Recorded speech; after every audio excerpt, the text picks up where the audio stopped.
when it comes to politics, and guys, we always come back to America. And you know what? I think we are giving so much airtime to America and all this shit that we're losing focus of the bigger picture. I'm being honest when I say that.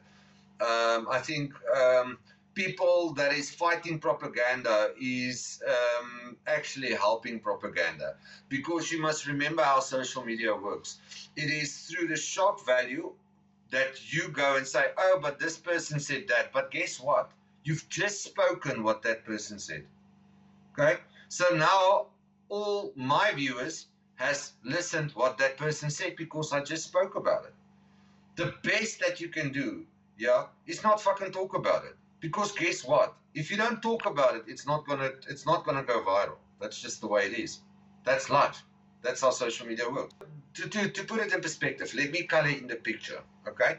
We continuously speaking about America and all this shit, and Trump plan number 520, and Steve Witkoff, which is an arsehole, and wada. Okay, guys, we are keep moving the focus of Ukrainian soldiers that is dying in my front line. I lost 2 people yesterday, guys. That's reality. Yeah? But we don't speak about that because we are so busy with shit that we forget why are we here and what do we need to focus on. Sorry, that's my 5 seconds of ranting and raving. I had a very, very busy day and I sleep almost nothing, but I really, yeah. That's why we don't even watch any. Helene knows as well.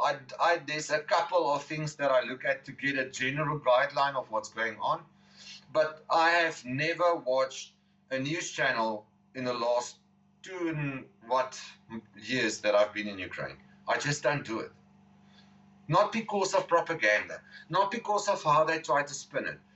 All I know is what Trump just said yesterday, which I don't know, has got no bearing on what the hell is happening on the front line for me. No bearing whatsoever. But the reality is my front line. The reality is me losing 3 vehicles in a week and a half. The reality is losing 6 guys in the last 2 weeks. That's my reality, guys. Let's talk about that. Let's push that. Let's get that out, yeah? And I can tell you, the white noise that is all over social media will start calming down. Why do you think Russia puts $1.8 billion into propaganda and spreading lies? Because the lies that they spread just continues because everybody wants to say, oh, guess what? Russia's lying. Fuck, we all know they are a bunch of idiots and they are a bunch of liars and they chicken shit. We all know that. Why continue spreading it? Now I'm done. Sorry.